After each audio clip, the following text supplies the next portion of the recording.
你有没有过这样的经历，走进超市，一罐198，一罐208，结果你像被磁铁吸住似的，立马抓起那罐208买一送一的，就往外走，才发现角落里还有一堆奶粉等着开封呢。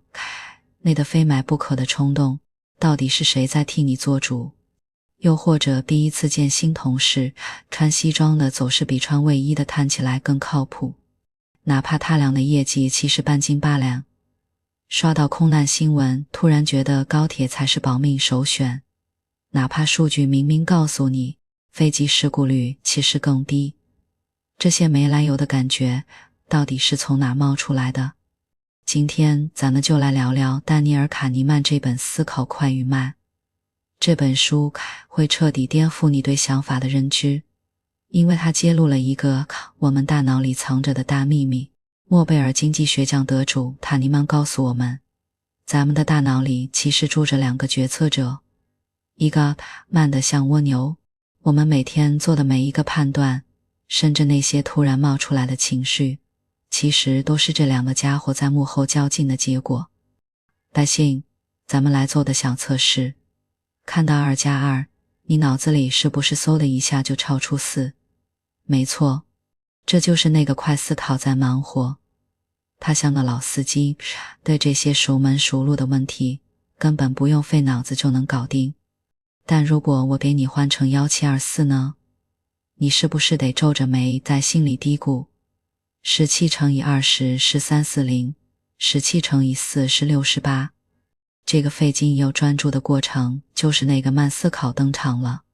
他就像个新手司机，遇到复杂路况就得全神贯注。卡尼曼给这2个系统起了个名字，自动反应的快思考叫系统2。接下来咱们就好好认识一下这2个决策者，看看他们是怎么干活的，都有啥强项和软肋，又有哪些思维陷阱在前面等着我们。搞懂这些，你会发现想活得更清醒更理性。准备好揭开你想法的面纱了吗？咱们这就开始。大脑里的自动驾驶和手动挡。系统1，那个秒懂一切的老司机。想象一下，系统1就像你大脑里的自动驾驶系统，它运作起来几乎不用你操心，甚至你都意识不到它的存在。早上睁开眼，你闭眼就认出头的台灯，门铃一响，脚比脑子先动，已经走向门口。同事皱着眉走进办公室，你瞬间就猜到他心情肯定不好。这些秒速完成的判断全是系统1的功劳。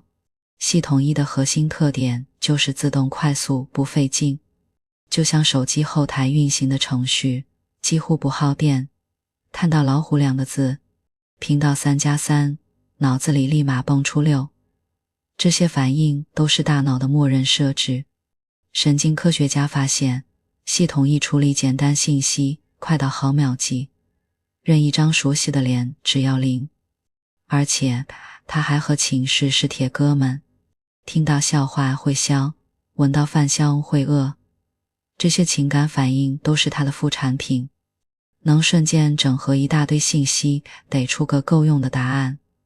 比如在人海里一眼找到朋友，那是系统1自动抓取了朋友的发型，走路姿势像扫描一部条形码一样快。地上一滩水，立马想到刚才下雨了，玻璃碎了，第一反应是谁把杯子打了。他总在找因果关系，哪怕有时候只是巧合。面试官可能30秒内就对你有了靠谱或不靠谱的印象，这不是故意根据你的语气、眼神这些细节快速给出的判断，这些能力是人类进化的礼物。你想啊，远古时代看到草丛晃动，肯定比停下来分析是风还是动物的人活下来的概率高多了。直到现在，系统1的快速反应还在保护我们。过马路时看到汽车冲过来，你会本能的后退，根本没时间算车速多小距离多远。但可惜这个老司机也有他的盲区，他爱走捷径，常常把复杂问题简单化，还喜欢把差不多当成肯定对，还让你深信不疑。系统2那个认真但很懒的学生，如果说系统一是本能反应，那系统二就是理性分析。他像个认真的学生，遇到难题会拿草稿纸演算，反复检查答案，他会提醒自己别粗心。但这个学生有个大缺点，特懒，不到万不得已他绝不动笔，毕竟动脑子太费劲了。系统二的核心特点是刻意、缓慢、耗精力，他不会自己跑起来算1724时，你得先对自己说我要算这道题，再调动乘法口诀一步步算。这个启动过程就像开车从自动驾驶切换到手动驾驶，必须集中注意力，它处理信息比系统一慢得多。算到复杂的数学题可能要几分钟，但答案更靠谱，就像手写笔记，虽然慢，但比语音转文字不容易出错。其次，考完试你是不是特别累？那是因为系统二高强度工作时，大脑的葡萄糖消耗会翻倍。神经科学家还发现，系统二活跃时，人的瞳孔会放大，心跳会加快，就像电脑运行大型程序时风扇狂转。但它是掌控自我的，能按住系统一的冲动，看到诱人的蛋糕，系统一喊快吃，系统二能按住你的手说要减肥。生气时想骂人，系统二会提醒冷静点，就是搞定系统一搞不定的事。所有复杂的需要逻辑推理的问题，比如看到所有鸟都会飞，企鹅是鸟，所以企鹅会飞，系统一觉得好像对，系统二却能发现漏洞，它会调动记忆想起企鹅不会飞，从而推翻错误结论。再比如抽象分析，规划3年职业发展，比较2款手机性价比，看懂一篇复杂论文，这些需要拆解问题、权衡利弊的事，必须靠系统二。它有自我控制，坚持每天早起、戒烟、开会不打断别人说话，这些反本能的行为本质上是系统二在压制系统一的惰性或冲动。新手开车时必须全神贯注，是系统二在主导，要想踩油门还是刹车，但开了几年后，系统一接管了大部分操作。你能一边开车一边聊天，直到突然遇到横穿马路的行人，系统二会瞬间激活，让你立刻踩刹车。但是系统二也有它的软肋，它很懒，还容易被骗，它太依赖系统一提供的原材料。如果系统一给的信息是错的，系统二再努力分析，也会得出错误结论。这对搭档的双任务，配合与冲突。系统一和系统二，其实他们是无缝配合的搭档，大部分时候是系统一领舞，90%的日常决策中，系统一是主导者。比如早上穿什么衣服，系统一根据天气场合自动匹配，和同事打招呼时的表情，系统一根据对方语气调整走路时避开障碍物，系统一自动规划路线，系统二此时处于放松状态，就像坐在副驾驶座上的人，偶尔提醒一句慢点，但不会抢方向盘。这种分工很高效，如果连穿袜子都要系统二分析先穿哪只脚，大脑早就累死了。当然也有切换的时候，系统一卡壳，当系统一遇到搞不定的问题，会向系统二求救。比如看到1724，系统一算不出来，会立刻喊系统二，这题太难，你来。听到斑马有条纹是为了什么好看，系统一只能想到好看，系统二会介入分析，可能是为了伪装或者防虫。发现朋友说我没事时语气不对劲，系统二会调动经验判断他可能在撒谎，得追问一下。这种切换就像电脑的任务管理器，会自动调用更多资源处理。但系统二启动速度慢，突然遇到复杂情况，你会愣一下才反应过来，这就是系统一在等系统二上线。最麻烦的是冲突情况，系统一瞎指挥，系统二却被带偏了，比如缪勒莱耶错觉，两条等长的线，因为两端箭头方向不同，系统一看到图立刻说下面的线更长，系统二可能会拿尺子量，但如果没量就会相信系统一的判断，甚至找理由。可能是视觉误差，但看起来确实不一样长。生活中这种冲突很常见。看到昂贵的保健品，系统一觉得贵的就是好的，系统二如果不查成分表，就会乖乖掏钱。听到别人说这届年轻人不靠谱，系统一会想起几个例子，系统二如果不统计数据，就会认同这个偏见。为什么系统二会被带偏？因为它太依赖系统一提供的线索。系统一会把贵等于好、粒子等于规律这些简化的逻辑打包好交给系统二，如果不刻意质疑，系统二就会直接用这些二手信息做判断。注意力的灯光和意志力的肌肉，系统二的运作全靠注意力这种稀缺资源。就像汽车没有跑不动，注意力不足时系统二就会罢工。这就是为什么我们累的时候容易犯错，不是能力下降了，是系统二没力气把关了，用在这就用不了那。你有没有试过一边写报告一边回消息，结果往往是报告写错了，消息也回得牛头不对马嘴。这是因为注意力就像一盏灯，照到这里就照不到那里。心理学家做过个著名的看不见的大猩猩实验，让受试者看一段篮球比赛视频，要求数白队传球次数。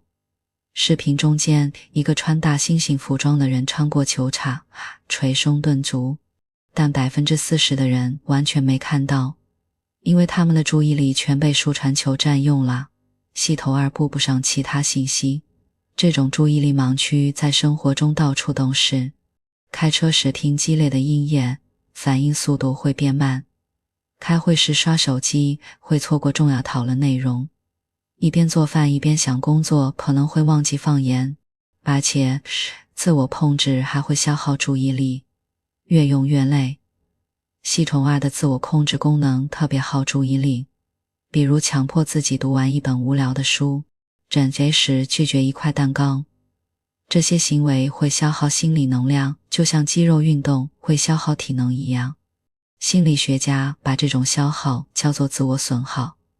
连续用系统二控制自己后，比如刚考完试的学生更容易忍不住打游戏，加班到深夜的人回家后更难拒绝垃圾食品，强颜欢笑接待完客户的销售可能会对家人发脾气。这就是为什么意志力像肌肉一样会疲劳。如果想让系统二保持战斗力，就得省着用注意力，比如重要的事放在精力好的时候做，别同时处理多个需要专注的任务。小心，这些思维陷阱会让你踩空。如果说系统一和系统二的双任务是思维的常态，那思维陷阱就是这场舞蹈踩错节拍的瞬间。系统一的偏见，系统二的懒惰，再加上外界信息的干扰，我们常常以为自己在理性决策，其实早就掉进了直觉挖好的坑。这些陷阱不是偶然的错误，而是大脑运作机制的必然产物，就像光学错觉会欺骗眼睛一样，思维陷阱会系统性的误导判断。接下来咱们就逐个拆解这些最常见的思维陷阱，它们藏在购物、投资、职场、人际交往的每个角落，看似五花八门，实则都能追溯到系统一的想当然和系统二的不作为。第一个陷阱，锚定效应，别被第一个数字绑架了。去商场买衣服，一件外套标价3999元，你觉得太贵，看导购说今天店庆打5折，只要1999元，你突然觉得太划算了。这就是锚定效应在作祟。最初的3999元就像船锚一样固定了你的判断，让你觉得1999元是捡了便宜，却忽略了它本身到底值不值这个价。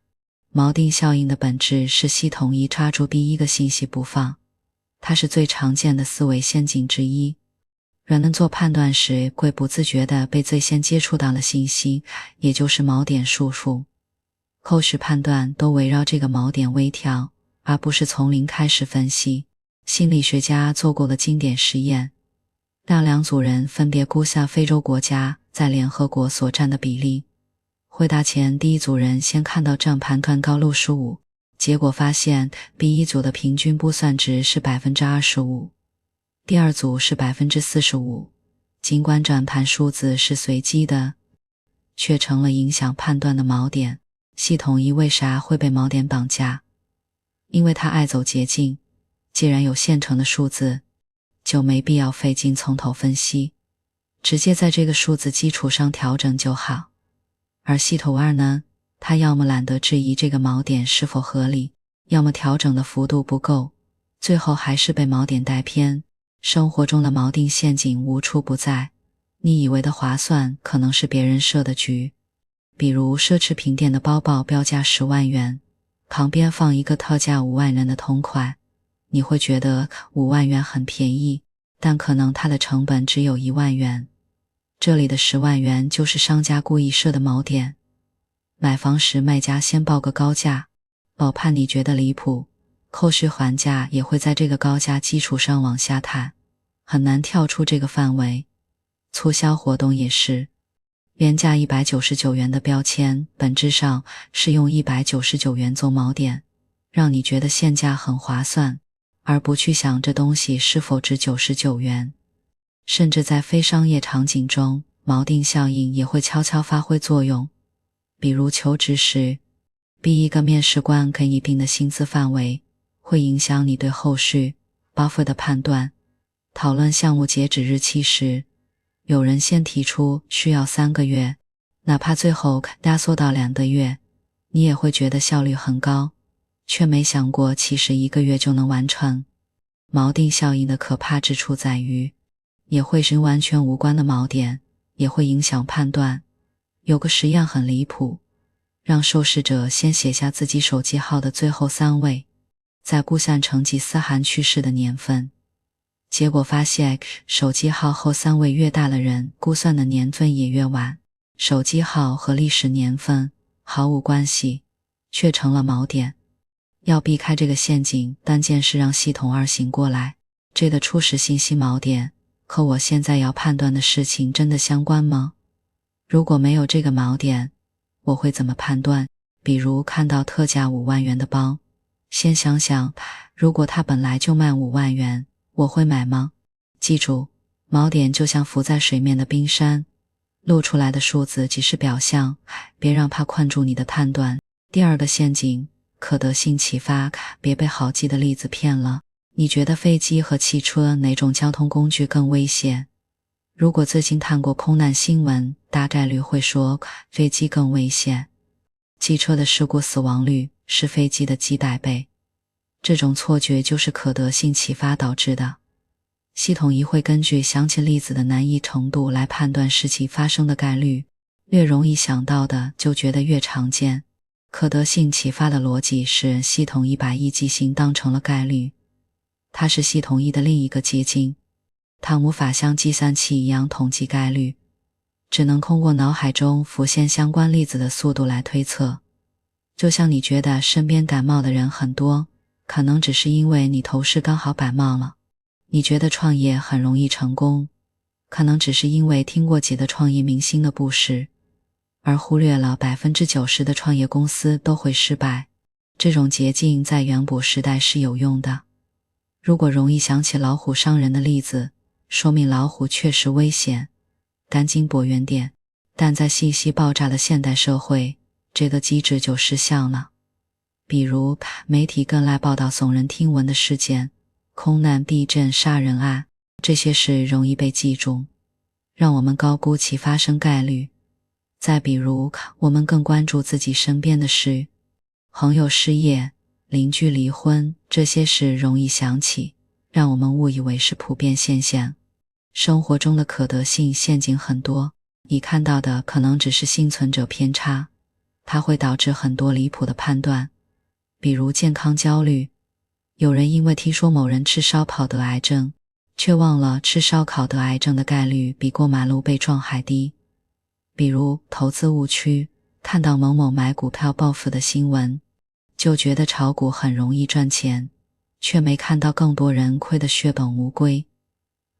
再比如职场偏见，Daisha 如果最近招到一个名校毕业生很不靠谱，可能会觉得名校生都很优秀。最典型的例子就是幸存者偏差。二战时美军想给战斗机装护甲，最初想在弹孔多的部位加强，弹孔少的部位，发动机、油箱其实更需要保护，因为那些部位中弹的飞机根本没机会返航。我们看到的弹孔多的部位只是幸存下来的飞机的特征，却误以为是所有飞机的普遍情况。我们需要对抗可得性陷阱，别让显眼的例子骗了你。可得性启发的本质是用局部代替整体，要避开它需要主动让系统2介入。你可以问数据，去查查客观数据，比如飞机对比汽车的死亡率。你也可以想反例，再想想相反的情况，比如想到创业成功的案例，再想想身边失败的创业者，提醒自己，我看到的可能只是局部。比如我同事感冒了，不代表全国都在流行感冒。记住，你脑海中的常见可能只是容易被记住而已。第三个陷阱，光环效应，别被第一印象绑架了。如果你喜欢一个明星，可能会觉得他演技好，人品棒，甚至连他代言的产品都觉得靠谱。如果你讨厌一个同事，可能会觉得他工作能力差，情商低，哪怕他做了件好事，你也会觉得别有用心。这种爱屋及乌的心理就是光环效应。系统1会根据一个突出的特征，给人或事物贴一个整体标签，然后忽略其他矛盾的信息。光环效应的运作原理是，系统1喜欢一刀切的评价，它喜欢简单连贯的故事，不喜欢复杂矛盾的信息。系统1会自动给它贴一个优秀的标签，然后把聪明、善良等优点都加在它身上。哪怕没有任何证据，系统1可能贴一个粗鲁的标签，然后忽略它其实很热心的事实。心理学家所罗门·阿希做过个经典实验，给2组人分别描述同一个人的特征。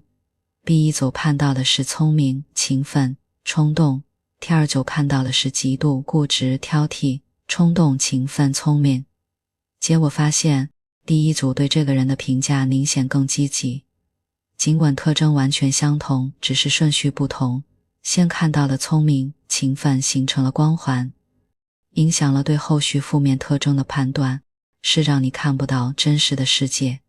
它在人际交往和决策中尤其危险，比如职场判断。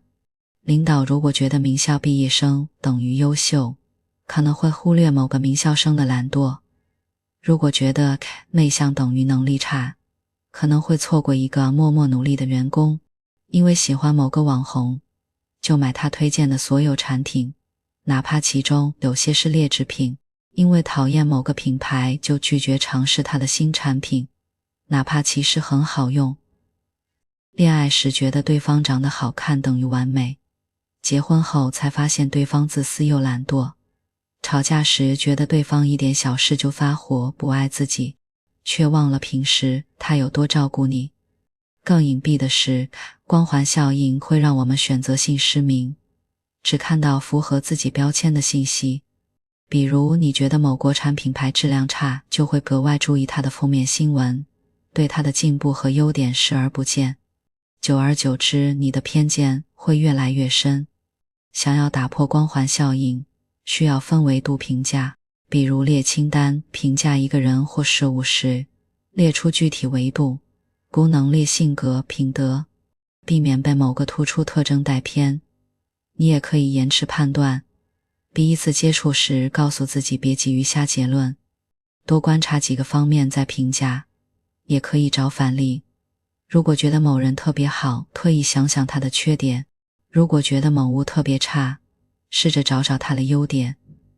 记住，真实的世界是复杂的，别让一个光环遮住你的眼睛。第四个陷阱，确认偏误，别只信自己想信的。如果你支持某个明星，可能会自动忽略它的负面新闻。如果你反对某个政策，可能会只关注它的弊端，对它的好处视而不见。这种只信自己愿意信的心理，就是确认偏误。系统一会拼命寻找支持自己观点的证据，对相反的证据则自动过滤。系统二则懒得去验证，是系统一在自圆其说。它是人类最顽固的思维陷阱之一，它源于系统一对连贯性的执念。它就会像拼图一样，只挑选能拼进去的碎片，忽略不匹配的部分。这是他们只记住了符合运势的事，忘记了不符合的。有人觉得自己的直觉很灵，其实是他们只记得直觉对的次数，忽略了错的次数。让受试者看一段关于死刑是否有效的辩论，然后让他们评价辩论的说服力。结果发现，支持死刑的辩论更有道理，反对死刑的辩论更有力，双方都只吸收了符合自己立场的信息。确认偏误最主要的危害是让你困在信息茧房里，它会导致我们越来越固执，越来越封闭。就是你关注的公众号，刷的短视频，往往和你的观点一致。久而久之，你会觉得所有人都和我想的一样，无法理解不同的声音。另外还有迷信直觉，投资者如果觉得某只股票会涨，可能会只看利好消息，对利空消息视而不见，直到亏损才醒悟。人际关系矛盾也是，夫妻吵架时，双方都只记得对方的错，忘了自己的问题，最后越吵越凶，觉得全是对方的错。最危险的是确认偏误会自我强化，你相信的观点会指引你寻找支持它的证据，找到了证据又会让你更相信它，形成一个闭环。就像阴谋论者，无论你拿出多少证据反驳，他们都会说这是故意掩盖真相，反而更坚信自己的判断。确认偏误的可怕之处在于，我们很难意识到自己在选择性相信。要打破这个闭环，需要刻意让系统二做一件反直觉的事，寻找反对自己观点的证据，比如假装反驳，试着列出如果我的观点是错的，会有哪些证据。你也要去试图听不同声音，刻意关注和自己立场相反的信息，比如支持 A 候选人的支持者怎么说。你还可以问中立者，让他客观指出你的观点有哪些漏洞。记住，真正的理性不是证明自己对，而是弄清楚到底对不对。第5个陷阱，回归平均值，别把运气当能力。考试考了全班第一后，连续几次抽奖都中奖后，接下来往往会空手而归。员工这个月业绩特别突出，这不是骄傲、退步或运气用完了，而是回归平均值在起作用。极端的结果之后，总会向中间水平靠拢。回归平均值的逻辑是，极端结果多是运气在作祟。它是统计学的基本规律，如果事情受到偶然因素影响，极端的结果不会持续太久，总会向平均水平靠近。比如身高，父母特别高的孩子，父母特别矮的孩子往往比父母高。这不是基因退化，只是偶然因素导致的极端值在回归常态。但系统一不理解这个规律，他非要给回归找一个因果解释。看到考第一后退步，会说骄傲了；看到业绩突出后回落，会说松懈了；看到重病后好转，会说菩萨保佑。这些解释看似合理，其实都是系统一的自圆其说，让学生做2套难度相同的试卷。第一套得分高的学生，第2套得分往往较低。但如果告诉老师第一套得分高的学生很有潜力，老师会觉得他们第2套没发挥好。如果告诉老师第一套得分高是运气，老师就会更接受第2套得分回弱的事实。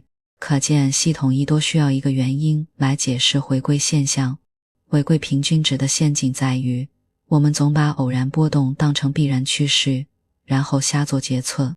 比如教育误区，孩子某次考差了，家长批评后，下次考好吗？家长就觉得批评有用，其实可能只是回归平均值，哪怕不批评，下次也会考好。再比如管理误区，员工业绩差时，领导训斥一顿，下次业绩回升，领导就觉得训斥有效，其实可能只是回归常态，和训斥无关。还有医疗误区，后来病好了就觉得偏方有效，其实很多病本来就会自愈，只是刚好在吃偏方后回归常态。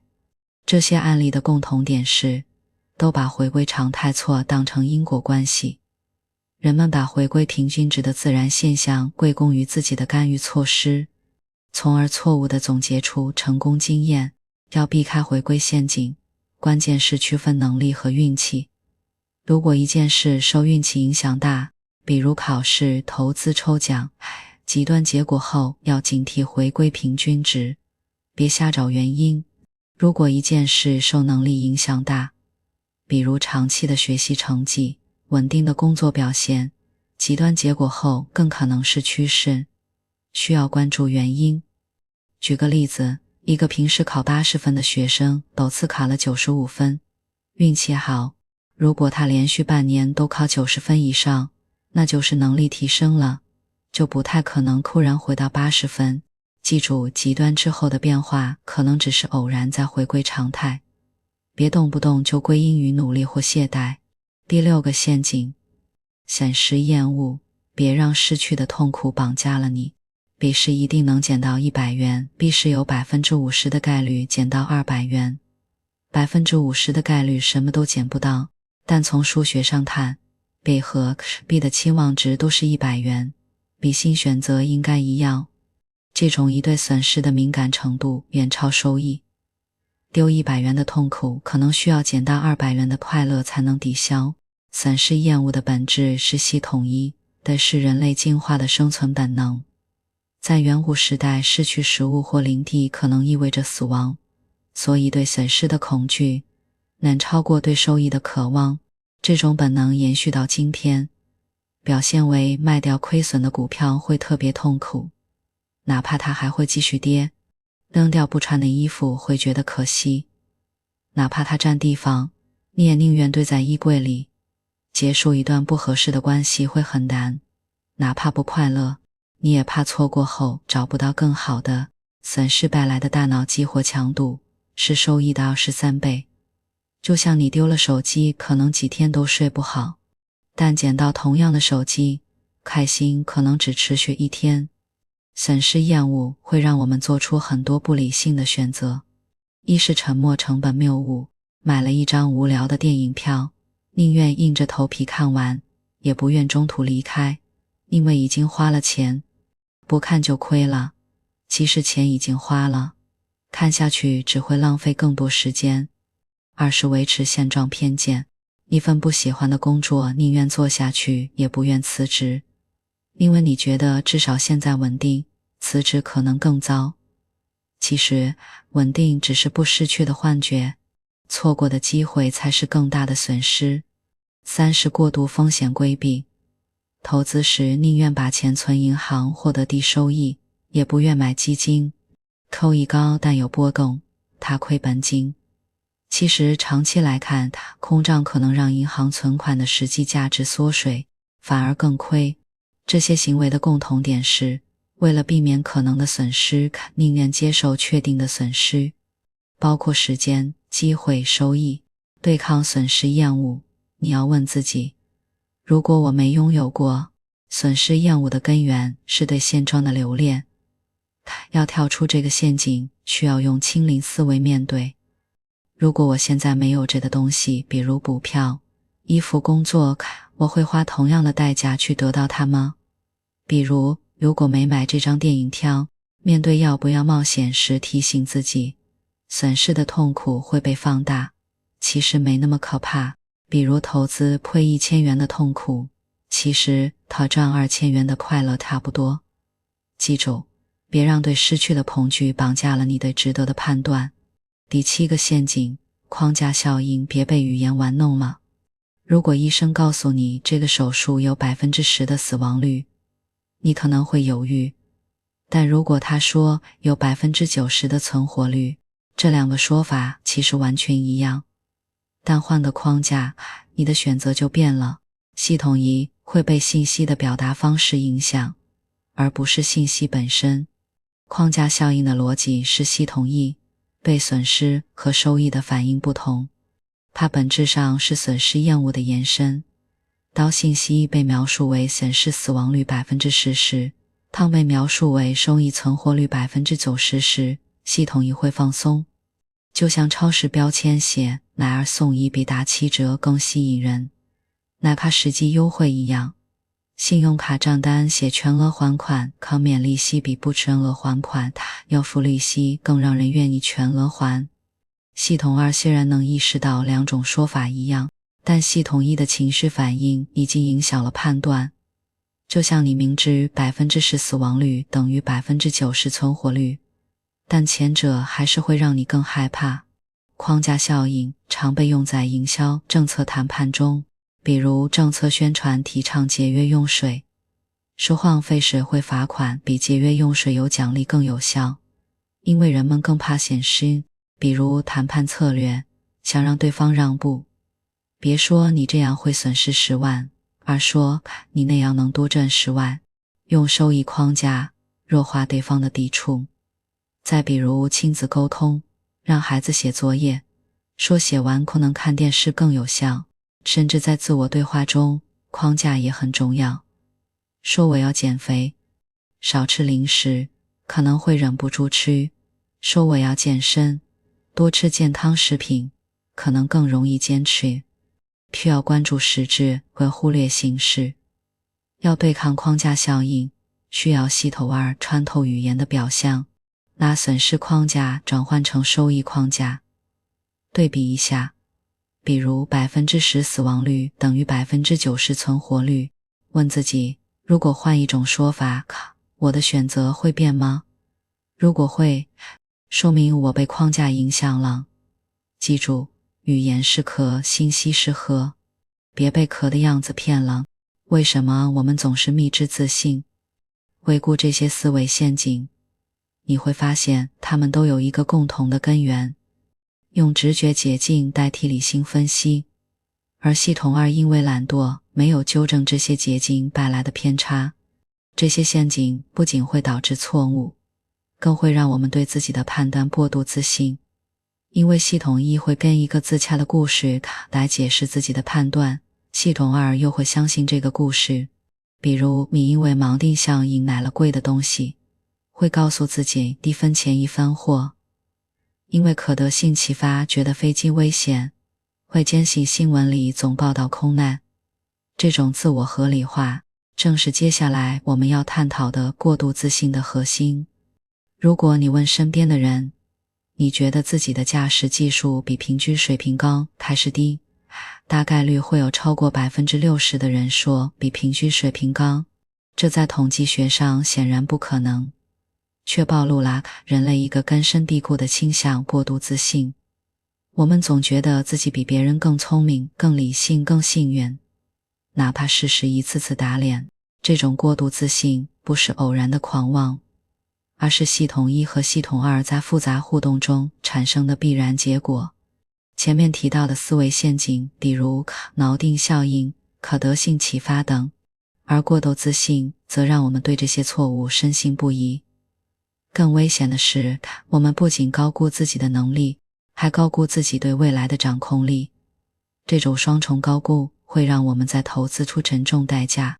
第一个自信陷阱，后见之明，偏误我早就知道的幻觉。你有没有这样的经历？看到股票大跌，拍着大腿说，我上周就觉得这只股要跌。看到朋友分手感慨，我早就觉得他们涨不了。这种事后诸葛亮的心态，就是后见之明偏误。也就是事情发生后，我们会自动篡改记忆，觉得自己早就预料到了，却忘了事发前的犹豫和不确定。后见之明偏误的本质是系统一，为了追求认知连贯，让过去的想法和现在的结果保持一致。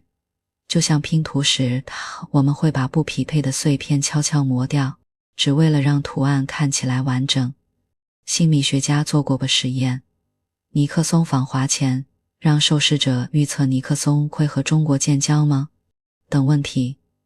结果显示，大多数人当时的预测充满犹豫，但研究者让他们回忆自己当初的预测时，超过 70% 的人坚称自己早就肯定会成功。为什么会这样？因为系统一无法接受自己当初判走眼了这个事实，它会自动筛选记忆，记住那些碰巧说对的只言片语，忘记那些错误的判断，最后编织出一个我早就知道的故事。而系统二则会相信这个故事，因为他懒得去核对原始记忆。后见之明，天物看似只是吹牛，实则会带来严重后果。总觉得自己预测很准，下次做决策时会更轻率。比如投资者连续几次猜对行情后，会觉得自己有天赋，甚至加杠杆炒股，最后亏得血本无归。看到别人犯错会说这么明显的坑都看不出来，却忘了自己当初也可能犯同样的错。比如领导看到项目失败，会指责负责人没眼光，却忽略了项目过程中的不确定性。三是停滞不前，就不会反思为什么当初没做好，失去从错误中学习的机会。比如考试没考好，只说我早就懂了，就是粗心却不去补漏洞，下次还会犯错。最典型的例子是911事件后，很多人说早就该想到恐怖分子会劫击撞大楼，但事实上事发前没有任何机构预测到这种可能性。后见之明让我们误以为风险很明显，却忘了事发前的信息是模糊的。后见之明偏误的可怕之处在于，我们很难意识到自己在篡改记忆。要打破这个循环，最有效的方法是留下证据。首先是事前记录，做重要决策前写下自己的预测，比如这只股票3个月内会涨 10%， 笔记理由，锁进抽屉里，事后拿出来核对。你会发现自己的预测准确率远没想象中高。事情发生后别急着说我早就知道，先努力回忆事发前自己到底是怎么想的，尤其是那些犹豫和不确定的细节。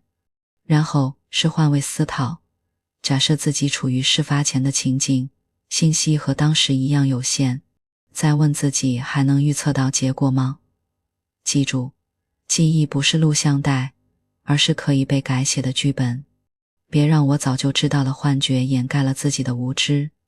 第二个自信陷阱，规划谬误，计划很丰满，现实很骨感。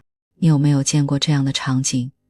建筑公司说这栋楼1年完工，结果拖了2年，团队负责人拍胸脯，这个项目3个月搞定。这种计划很丰满，现实很骨感的现象就是规划谬误。我们总乐观地低估完成任务的时间、成本和难度，高估自己的执行力。系统一在设想未来时，会自动构建一个最顺利的剧本。不堵车，不生病，不遇到突发问题，它就像在脑海里播放一部成功短片，只展示最好的情况，自动过滤掉那些可能出错的细节。你会想到场地很漂亮，亲友都能来，天气灯刚好，却容易忽略婚纱不合身，摄影师迟到，突然下雨，这些意外让我们觉得一切都会按计划进行，而系统二又懒得去一一排查潜在风险，最后导致计划严重跑偏。作者曾做过的经典实验，让以色列教育部的专家预测编写一套教材需要多久，他们预估2年，但实际上类似的项目品质需要7年，甚至有 40% 的项目最终失败。这些专家不是故意乐观，而是系统一直让他们看到了顺利完成的场景，屏蔽了困难和拖延的可能性。是因为我们总相信自己能避开别人踩过的坑。常见的借口有3种，团队负责人会说别人拖延是因为能力差，我们团队经验丰富，但实际上经验再丰富也躲不过意外，比如核心成员突然离职，关键设备出故障，这些都可能打乱计划。创业者会觉得我的项目模式很轻，不像别人那样复杂，但忽略了用户增长不及预期、融资不到位等共性问题，最后和其他失败项目走上同一条路。第三种是已经留了缓冲期。有人会说，计划3个月，我留了1个月缓冲，4个月肯定够。缓冲期往往被系统性低估，你以为留了余地，实际需要的时间可能比计划加缓冲期还长。最讽刺的是，即使多次经历计划翻车，我们还是会在下一次规划时惊。就像有人年年喊今年要瘦20斤，计划每天运动1小时，不吃甜食，但实际上能坚持1个月就不错了。系统一的乐观滤镜会自动淡化过去的失败，让我们相信这次真的能做到。要跳出规划谬误，关键是引入外部视角，别只盯着自己的计划，看看同类事情的平均情况。具体可以分3步。第一步，找参照，问自己类似的事情别人平均花了多久，失败率多少。比如做电商创业，先查同类店铺多久实现盈利。第二步，列风险，强迫自己写下可能出错的10件事，比如供应商延迟、客户投诉、政策变化，并标注概率和应对方案。第三步，留冗余，根据外部数据调整计划。如果同类项目平均延期 50%， 那就在自己的计划上增加 60% 的缓冲期，以应对极端情况出现。记住，乐观是好事，但盲目乐观就是灾难。规划时别只画理想蓝图，还要带上风险预警。第3个自信陷阱，控制错觉，我能掌控一切的假象。你有没有过这样的行为？买彩票时自己选号码，觉得比机选中奖率高；炒股时频繁操作，认为自己能抓住涨跌；打游戏时用力按钮，觉得这样角色会跑得更快。这些行为背后是控制错觉。我们总高估自己对随机事件的掌控力，觉得只要努力或技巧到位，就能左右结果。控制错觉源于人类对不确定性的恐惧。系统一天生讨厌失控，它会拼命寻找可以掌控的线索，就像看到转盘抽奖，你会觉得自己亲手转比别人代转更容易中奖。其实中奖概率完全一样，但亲手操作给了你能控制结果的幻觉，让受试者按钮控制灯光闪烁。实际上，灯光闪烁是随机的，自己按的越规律，灯光闪烁越符合预期。当灯光频繁闪烁时，他们会更自信地认为是自己掌控了灯光。这种错觉不是愚蠢，而是系统一为了缓解未知恐惧创造的心理安慰。在现实中，控制错觉常表现为2种形式。第一种是对随机事件找规律，赌徒会总结自己的幸运号码、最佳投注时间，股民会研究 K 线图规律，只是自欺欺人。第二种是对复杂系统过度干预，严厉者频繁调整公司策略，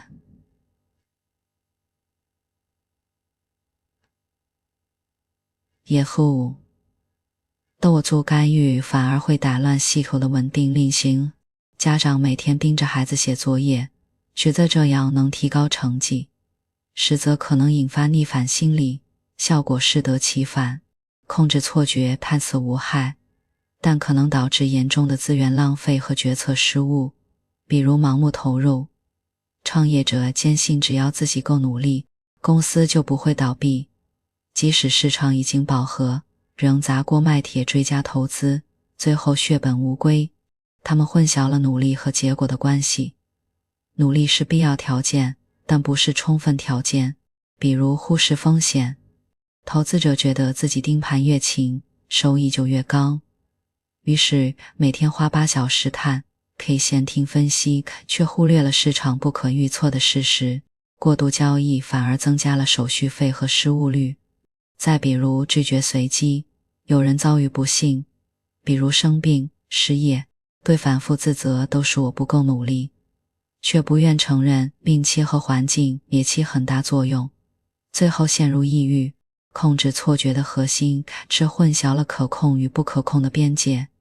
要跳出这个陷阱，需要系统而做一道减法题，把一件事的可控因素，比如学习时的专注度、工作时的方法，和不可控因素，比如考试难度、行业趋势分开，专注于前者，接受后者。二是做对比，问自己，在同样条件下会做得更好吗？如果答案是不一定，说明这件事受随机因素影响很大，别高估自己的控制力。三是设止损，在投资、创业等领域提前设定止损点，比如亏损 20% 就退出，避免因想掌控结果而陷入无底洞。记住，真正的智慧不是掌控一切，而是在可控范围内尽力，对不可控的坦然接受。第四的自信陷阱，乐观偏见，戴上玫瑰色眼镜看未来。如果你随机采访一群年轻人，问他们，你觉得自己会在60岁前得慢性病吗？你觉得自己的婚姻会以离婚收场吗？大概率会得到这样的答案：我很注重健康，应该不会。我们感情很好。这种觉得坏事离自己更远，好事离自己更近的心态，就是乐观偏见，让我们看未来时自动过滤掉负面可能性，只聚焦于美好的场景。乐观偏见是过度自信的核心推手，正因为相信自己比别人更幸运、更优秀，我们才会在决策时轻视风险，最终掉进各种陷阱。乐观偏见不是单纯的心态好，从进化角度看，对未来抱有乐观预期的人更愿意冒险，比如探索新领地、考试新事物，在资源匮乏的远古时代更容易生存下来。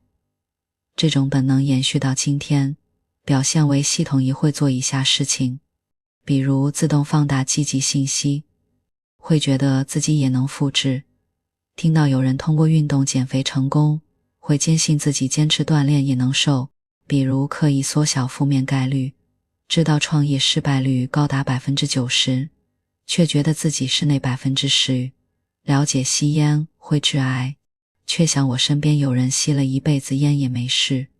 再比如编织特殊化理由，总找借口证明自己和别人不一样，我更聪明，我更努力，我的情况特殊，以此合理化自己的乐观预期。心理学家曾做过个有趣的实验，让受试者平均水平的人遭遇各种不幸的概率，比如车祸、失业、重病。结果显示，人们普遍认为自己遭遇不幸的概率比平均水平低 20% 到 30%， 而遭遇好事，比如升职、中彩票的概率比平均水平高同样的比例。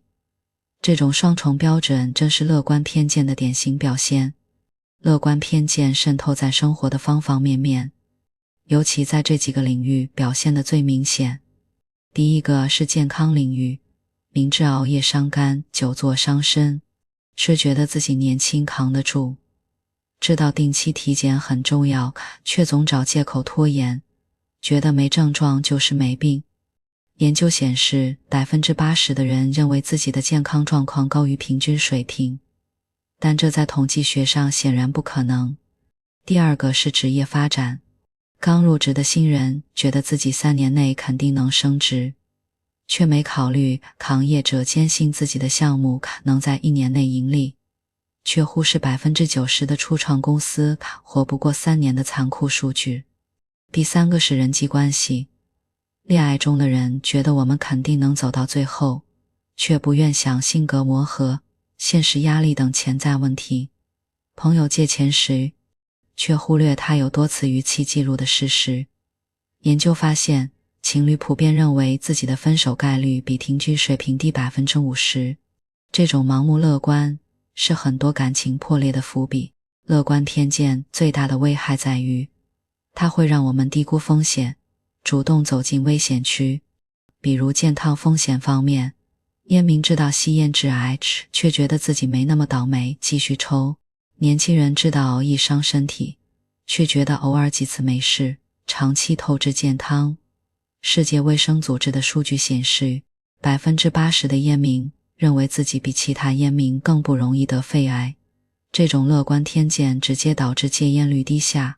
在金融决策方面，普通投资者知道股市有风险，却觉得自己能避开大跌，频繁追涨杀跌。创业者知道创业九死一生，却坚信自己是例外，盲目投入资金和时间。还有安全隐患方面，司机知道酒驾危险，却觉得自己酒量好，技术高，不会出事。行人知道闯红灯危险，却觉得自己反应快，不会被撞。为什么我们明知危险却还冒险？因为系统一会编织自我豁免的理由。别人出事是因为他们不小心，我不一样。这种例外感让乐观偏见变得更顽固。第5个自信陷阱，知识幻觉，我大概懂了的错觉。你觉得自己懂拉链的工作原理吗？手机信号是如何传递的？为什么天空是蓝色的？但如果真要详细解释，这种以为自己懂得比实际多的现象就是知识幻觉。我们对自己的认知深度过度自信，大熟悉当成了理解。知识幻觉的本质是系统一，它会把听过某个概念、见过某个事物误判为理解其原理。就像我们每天用手机打电话射频，会觉得自己懂手机的工作原理，但其实只知道按哪个键能拨号，对信号如何通过基站传输、芯片如何处理数据一无所知。心理学家做过个经典实验，让受试者给拉链的工作原理打分，从1完全不懂到7完全懂。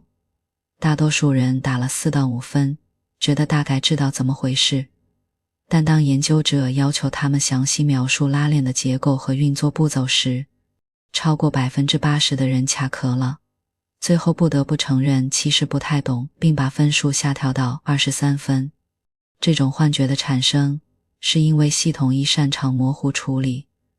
只要能说出一个事物的几个表面特征，比如拉链有2个链带能扣在一起，它就会默认自己理解其本质。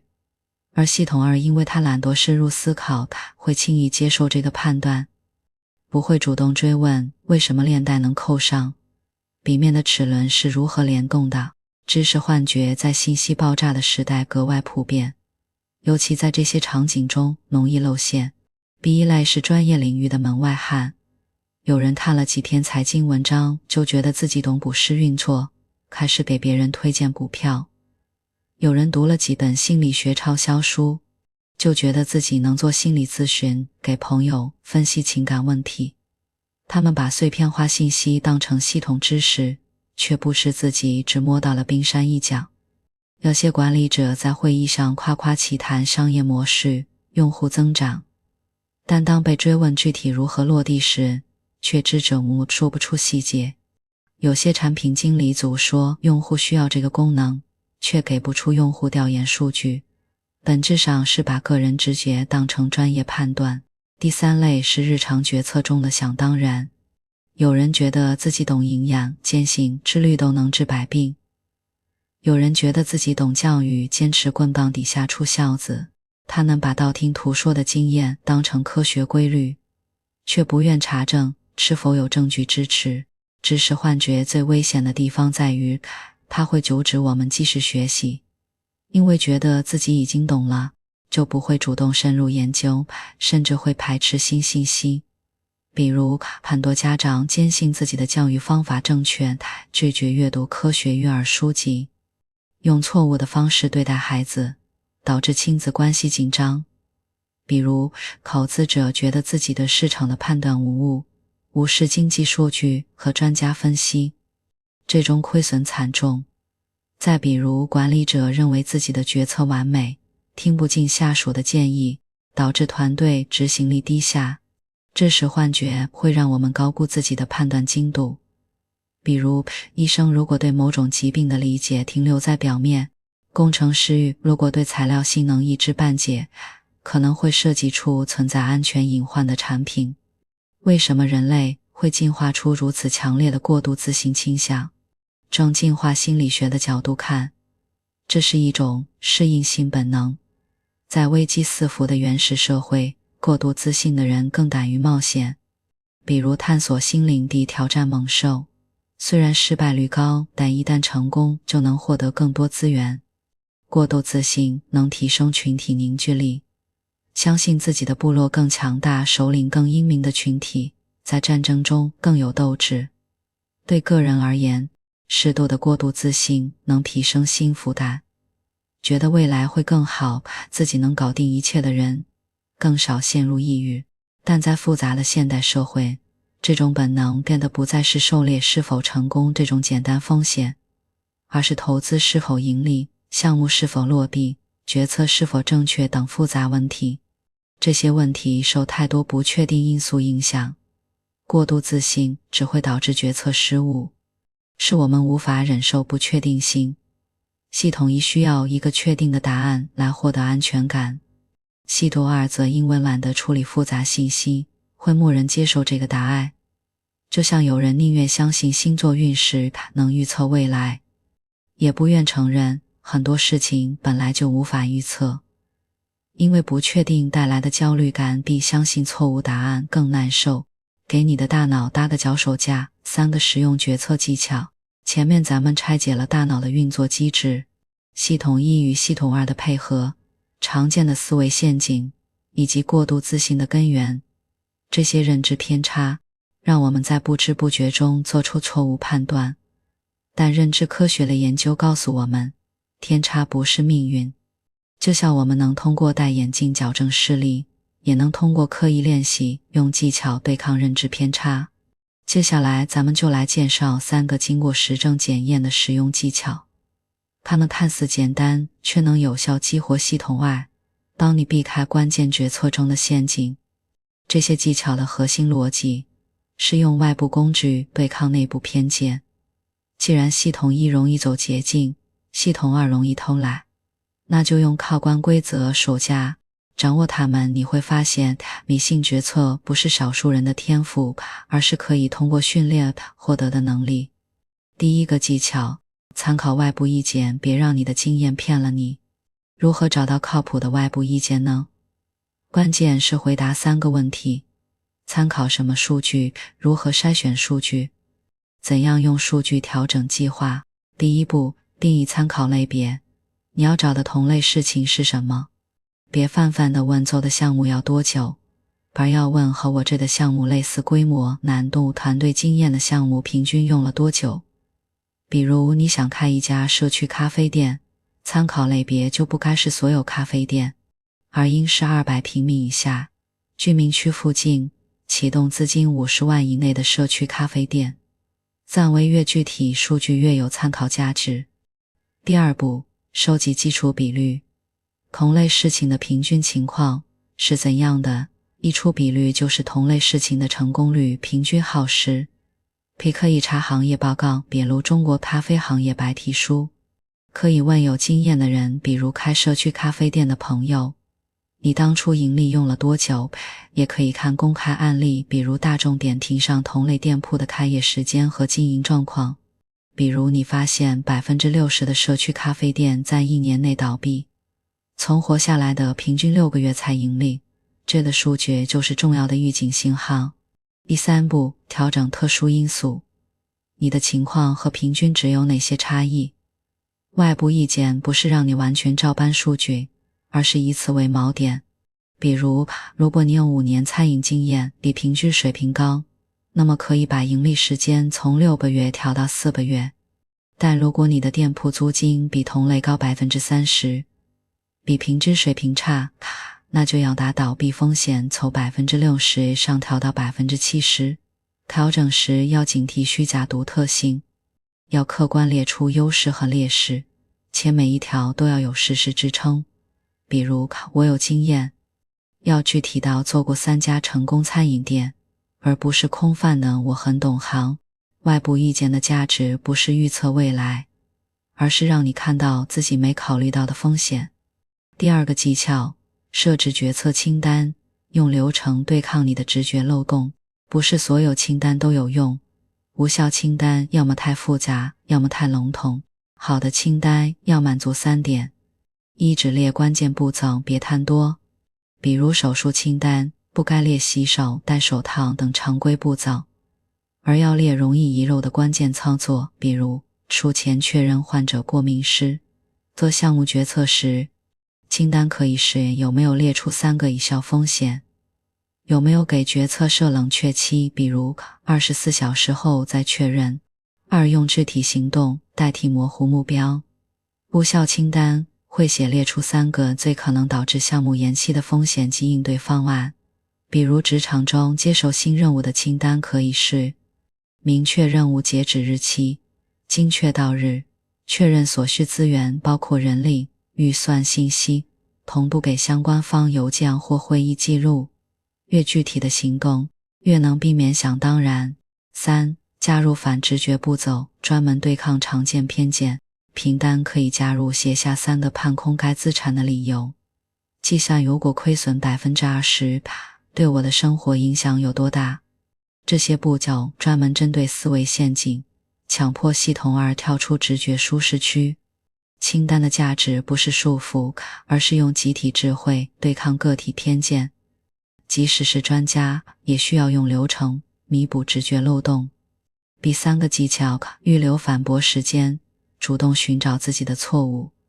有3种实用的反驳方法，也就是给自己找反对者，搞一个持不同意见的人，或者想象一个，认真记录他可能提出的质疑。比如你想辞职创业，就问，如果我朋友反对，可能的反对声音可能包括你的启动资金不够，你没有餐饮经验，现在竞争太激烈，别急着反驳，再逐少回应。比如启动资金可以通过众筹补充，我可以先去咖啡店打波学习，这个过程会让你发现自己的计划漏洞，而不是沉浸在创业必成功的幻想里。2是事前验尸，也就是假设决策失败。这个方法由心理学家加里克兰因提出，然后写下可能导致失败的3个关键原因。比如公司考虑推出一款新产品，事前验尸可能会列出市场调研不足，没发现用户其实不需要这个功能，研发延期，错过旺季撑口气，定价过高，被竞品挤压市场。这个方法的妙处在于，它绕过了自我辩护的心理障碍。因为是假设失败，你不会觉得承认问题是在否定自己，反而会更客观地找风险。3是收集反向证据，专门找和自己观点相反的信息。如果你看好一只股票，别只看利好新闻，刻意去查看这只股票的分析报告。如果你觉得这个人适合做合伙人，别只回忆他的优点，列一列他可能存在的缺点，比如性格急躁，容易和人冲突。神经科学研究发现，阅读反向证据时，大脑的前额叶皮层，也就是系统2所在区域会更活跃，能有效抑制系统1的直觉偏见。需要注意的是，反驳时间的目的是找到错误。比如你在反驳辞职创业的计划时，发现资金不足是关键问题，不该想我真没用，而应想如何解决资金问题。比如先兼职创业积累资金。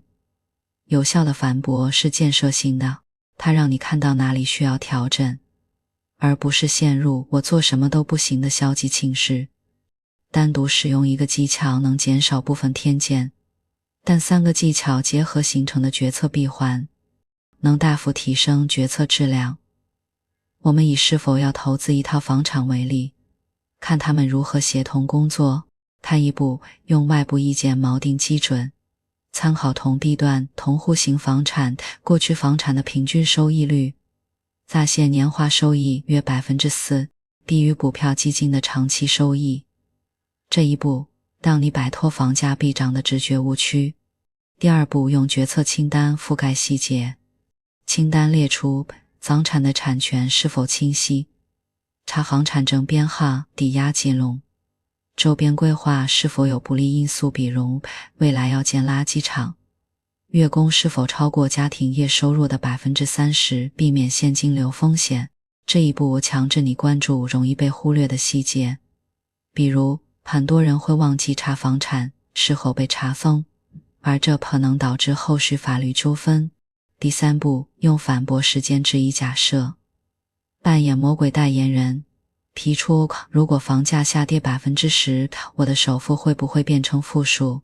如果未来需要用钱，这套房能否快速转手？溜攒线，该地段房产流动性差，不急需用钱，可能有价无市。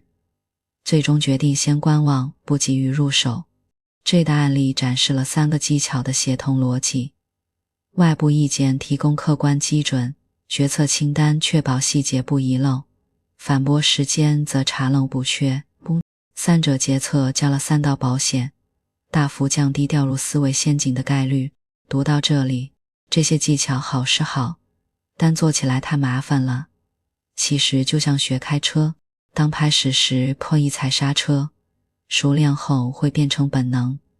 这些技巧用多了也会内化为思维习惯。关键是要明白，是为了避免未来更大的麻烦。那些因冲动、偏见导致的错误，往往需要数倍的精力去弥补。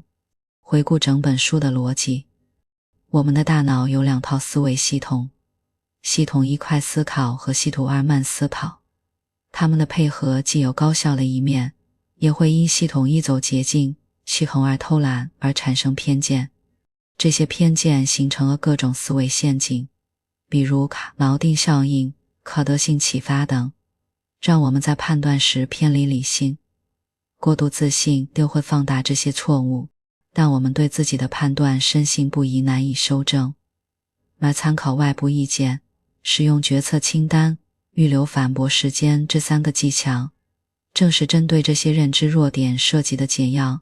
最终，我们要追求的不是消除所有偏见，这既不现实也没必要，而是在关键决策中少犯致命错误。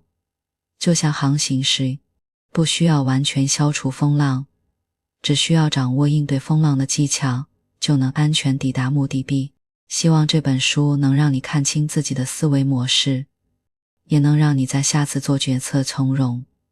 记住，真正的智慧不是从不犯错，而是懂得用方法对抗人性的弱点。